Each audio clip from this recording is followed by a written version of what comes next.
Thanks for being here. Amy Allen with Hague Partners. Glad you guys were able to join us today in Fort Lauderdale for Hague Partners' inaugural event, Beyond the Road, talking everything about family, wealth, and prosperity, and of course, legacy. Today's session with the pair of you has been incredibly special. I know you've got a big story to tell, Jeff. I think there's a lot of dealers and dealer families out there that need to hear it. And Christy, your organization has been pivotal in Jeff's story, as well as I think a few other dealership groups out there and organizations in general. So I want to thank you both for being here today. I think this message is critical to get out to our audiences, and the stories, I hope, are going to hit home for other people, and they'll reach out to you and ask you for more. Thank you so much for being here today. We appreciate being invited to be here.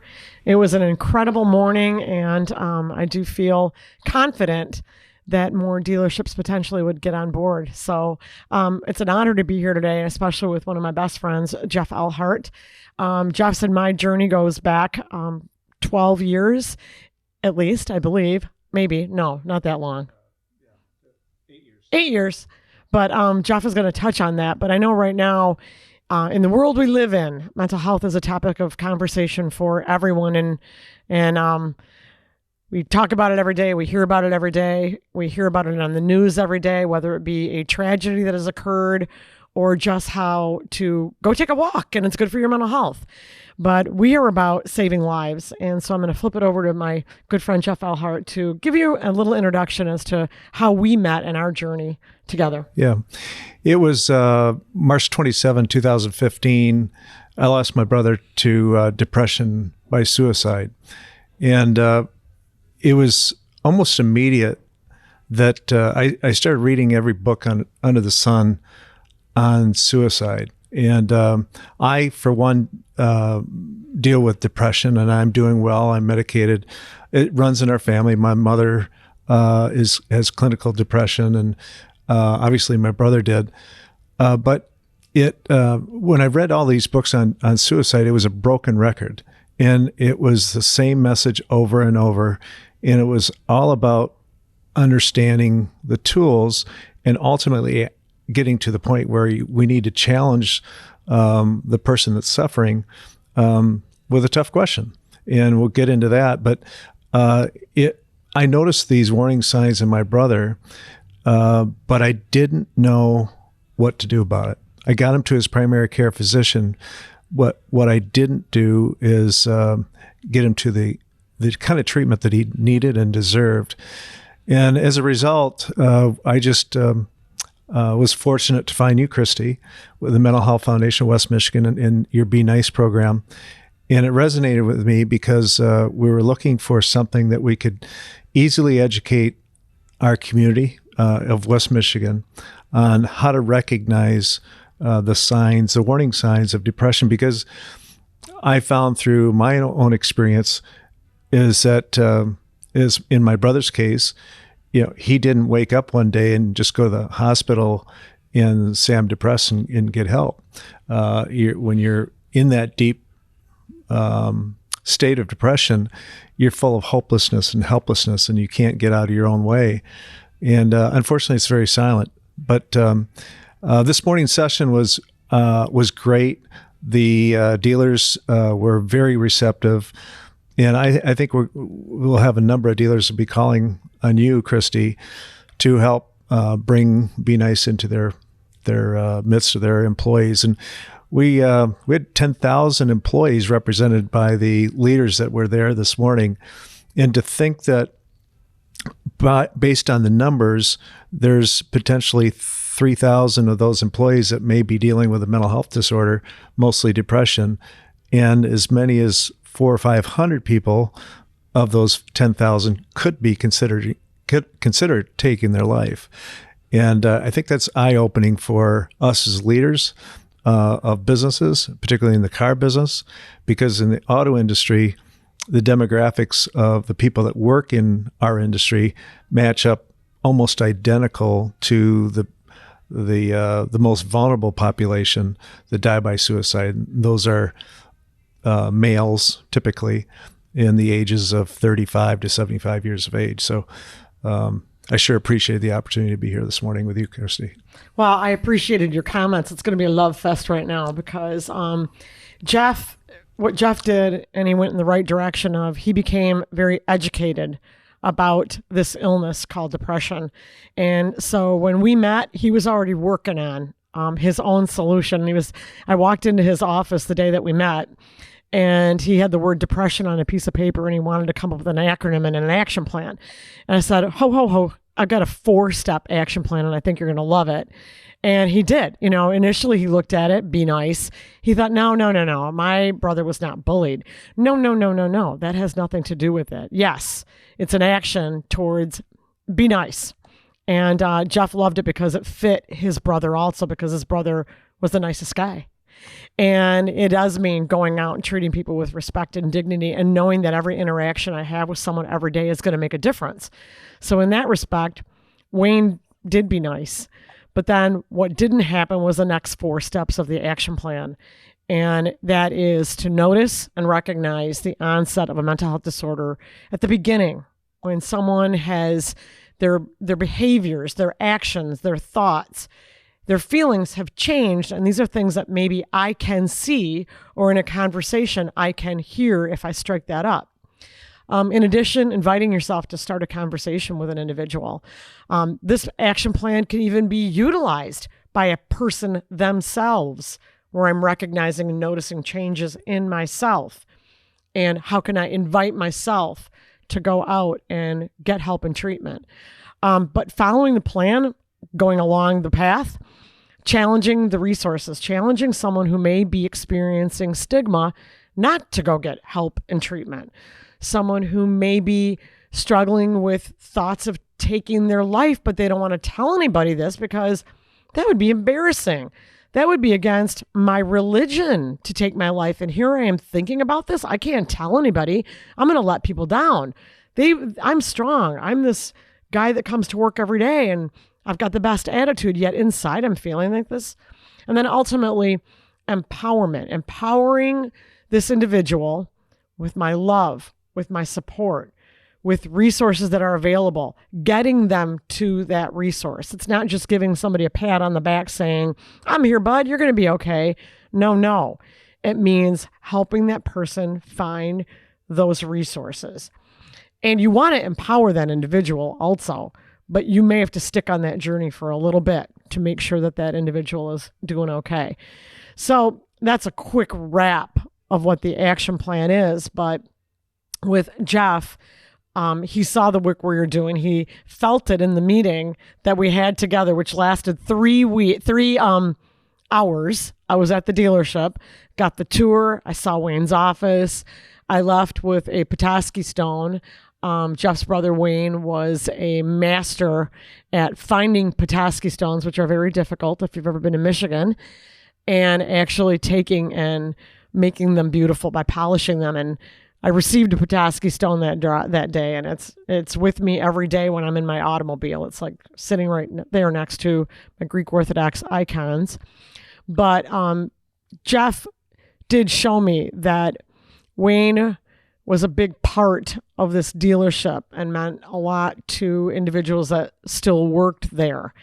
And he was our first business, Elhart Automotive campus wide, brought Be Nice to their work. I'd been doing lunch and learns. I'd been going in and doing presentations. Typically they would be 1 hour about mental health, but I like to call those a one and done. You go in, you talk for an hour, people get charged up, people may even cry when I present.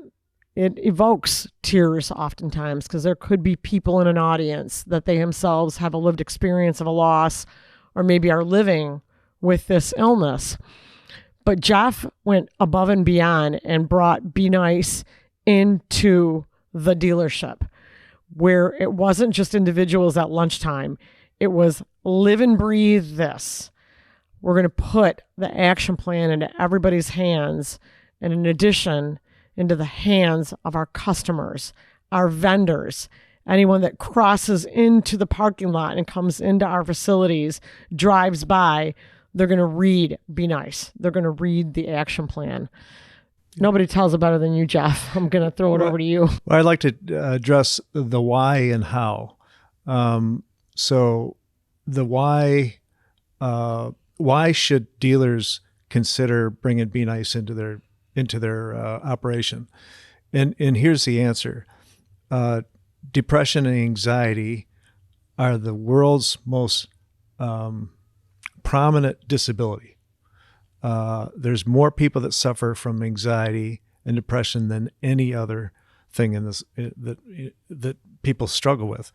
And so as a leader of an organization of whether it's 50 people or 5,000 people, I think it's our responsibility to equip our employees, because they spend more time at work sometimes than any other place other than maybe sleeping at night, to equip them to recognize the warning signs of depression.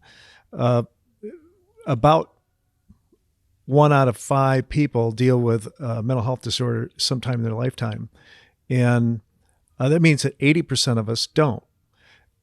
That means that 80% have to be the diagnosers, if you will, of depression in somebody's life. Because it's when you have it yourself, as I do, you just don't wake up one day and go to the hospital and get fixed for your depression because you're full of hopelessness and helplessness. You can't do it on your own. So we need to educate our employees to be lifeguards, so that they can pull their coworkers, their loved ones, their children, their spouses at home, and anybody else out of the water and bring them to the hospital or EMT, gets professional help. Like you said, to empower, get them professional help. So the why is, why wouldn't we provide this kind of education for our employees? We're going to have better return on our investment because we're going to have more productive employees, and they're going to be a happier group of people. Dealerships already have a great culture, but this Be Nice enhances the culture.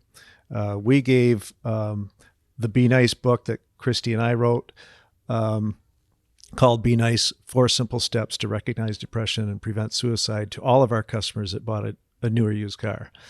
And I can't tell you how many thank yous or notes that I received back, thanking for us for having this conversation and having it in a book form for them to take home and share with their families. So that's the why. How do you bring this into the dealership? Pretty simple. First of all, it's just educating all of the employees. In our case, we had 100 employees, and we had 2 lunch and learn, hour and a half sessions. We broke the dealership into 2 groups, and it was a mandatory meeting, and everybody came. And Christy, you, as you recall, gave the talk and the training to all of our employees. Now, it's hard to absorb all that in 90 minutes. So what we did was we had 10 employees that came forward that wanted to become part of the Be Nice champion team at Elhart Automotive campus. They then carried the ball, and each month when we had our employee meetings, part of the employee meeting would be covering part of Be Nice. And one month it might be, okay, let's talk about notice. Who this past month noticed someone that had changes in their behavior the last 2 weeks or longer. Next month might be I for invite. Who invited yourself to have that loving, caring conversation about what you notice? C, the next month would be on challenge. Who themselves have gone so far that they've asked somebody if they're thinking of taking their lives. And E, who's taken it upon themselves to actually get them professional help, their friend or their relative, and maybe even taking them in their car to the ER and get a professional assessment. So that training was done. The champion team carried the ball and ran with it from there, and just became part of our culture. It didn't replace our culture. It enhanced our already great culture. And of course, signs were hung around the dealership. We just became known as the dealership that really cared. It was hard to put a number on it, but I'm sure there was, if there was a a way we could departmentalize the profitability associated with it, it was definitely a profit center for us. So that's kind of the how. And then also onboarding. All new employees are required to go through the Be Nice training program. As you know, on your website, benice.org, you have Take the Pledge, which is a short 12-minute video.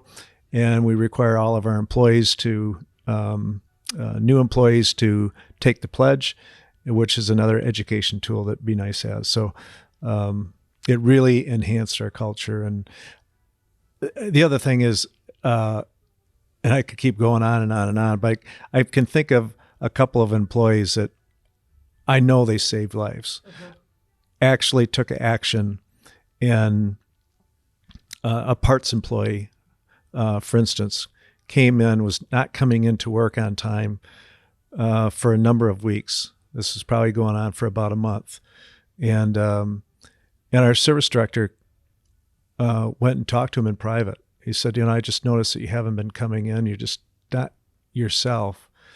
Is there something going on? I care for you. And the employee said, yeah, I'm not really feeling that well. And our service director said, is there something more we should talk about? He said, well, I'm really not sure why I'm here. And that caused our service director, he says, I want to ask you a question. Are you having thoughts of suicide? And he said, yes, I am. So he immediately took it upon himself to take the employee to the ER, got a professional assessment, and he was hospitalized for a week.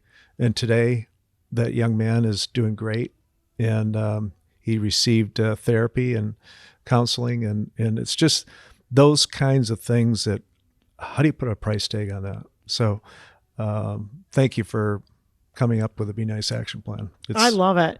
And I'd stop into Jeff's a lot, and one of the greatest things was the visibility of Be Nice. So we know that I always say that car dealerships always have the largest American flag that they have on this earth. I mean, everywhere I go, and especially when they're along like great highways and there's just the flags. And one thing, you would go into Elhart, it would be the Be Nice huge banner would be hanging in their service department, where I would bring my car for oil changes, because why not? Why wouldn't I go to Elhart? And immediately upon entering is a sign of welcome.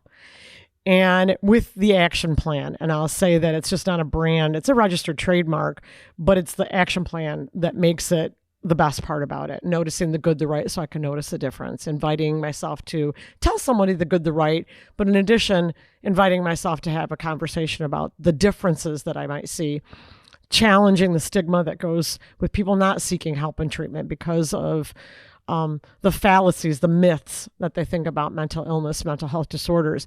And then ultimately, the ultimate of everything, it's the empowerment piece, that someone knows that there's somebody there to support them and love on them while they may be entering into a journey, but also empowering them that you've got good things in your life, friend, and I'm going to help you find those good things, and I'm going to help you find that good treatment that will help you. So driving into the dealership and seeing this visible stance that they are taking, right? Mental health awareness, suicide prevention, all out, changed a culture in a community where they are, and that is in Holland, Michigan. People knowing that this dealership takes mental health seriously. I know Jeff would get bombarded by other nonprofit organizations dealing with raising the topic of mental health, mental illness.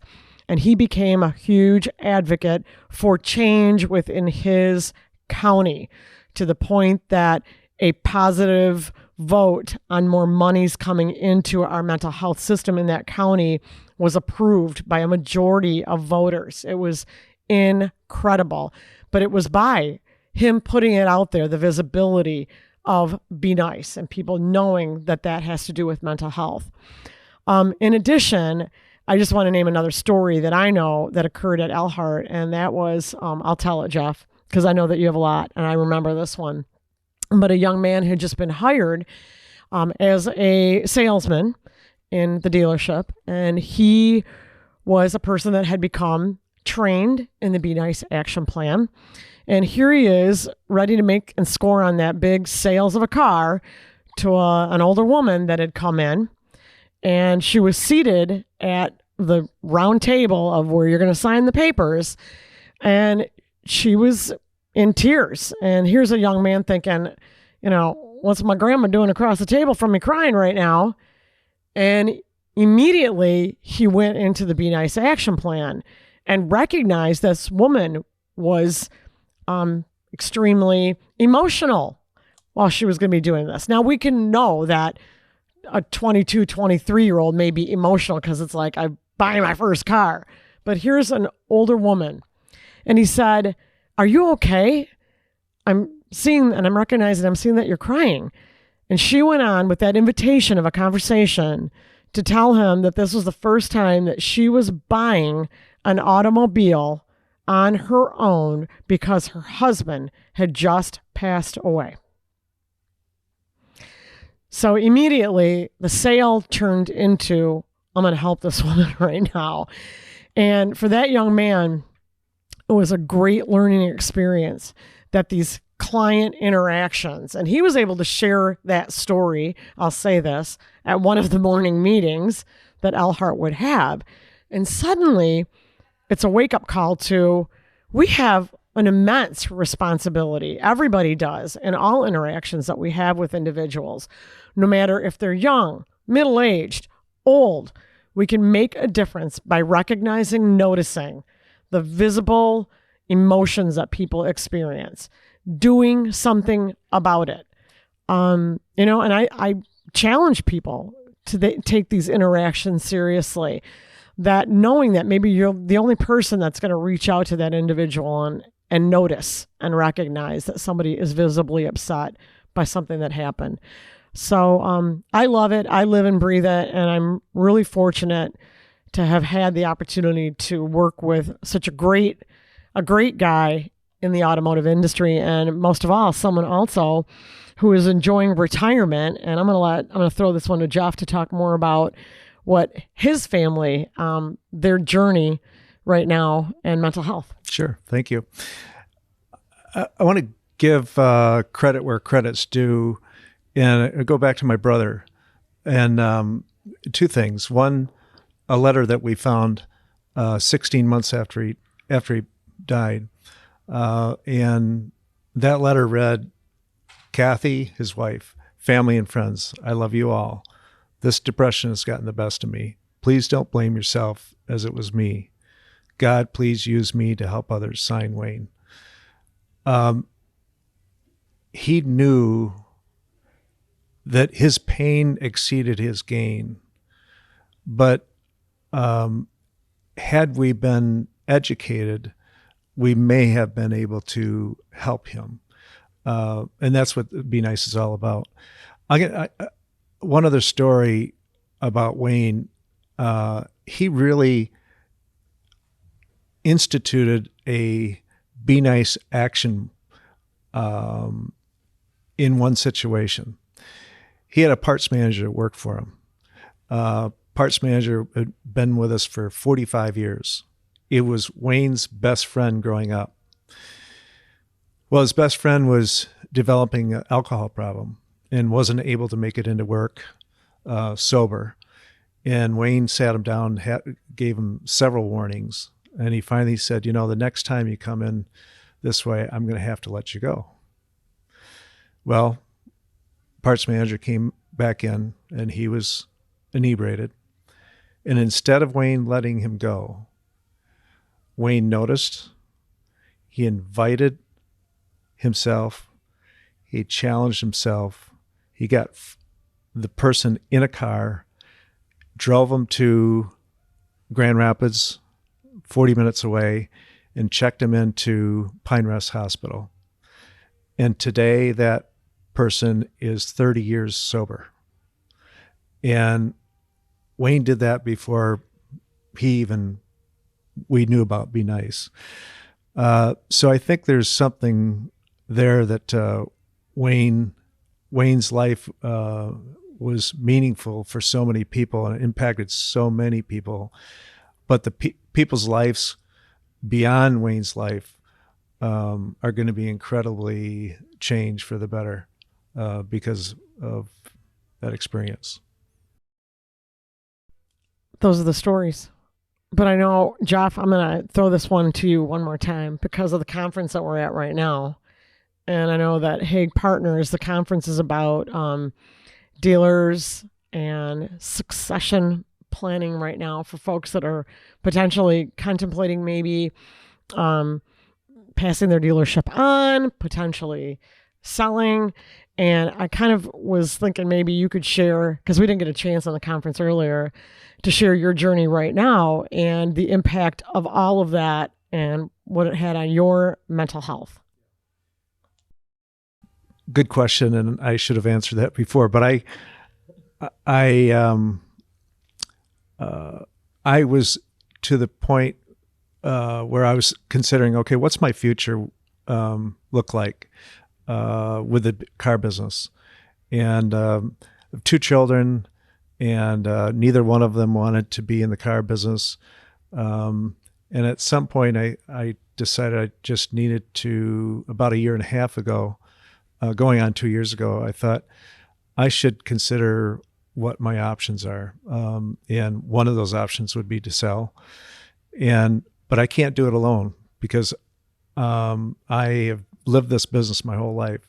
So I engaged with the Family Business Consulting Group out of Chicago, licensed psychologists that came in and helped me process this by coming in and interviewing every one of my family members and my attorney, my CPA, our 20 group moderator, and coming back after those interviews, letting me know that, whether you want to sell today or whether you want to stay working till you're 100 years old, you've got a great support team around you. So we went ahead and after some considerable thought and prayer, we decided that it was time to move on and sell. And had I not done what we did and had the professional treatment, if you will, I call him mental coach, I don't think I'd be where I am today, because I have not. We sold July 12. Today is October 27-ish. And I have not had one moment where I second guessed my decision. But if I had not received the professional treatment, like we recommend under E, Empower, under Be Nice, I don't think I know I wouldn't be where I am today and I am today. I'm in a happy place, looking forward to our future. And that's all because I follow the steps of NICE. And, it brings me back to reflecting just being here with Hague Partners and the importance that they saw in that.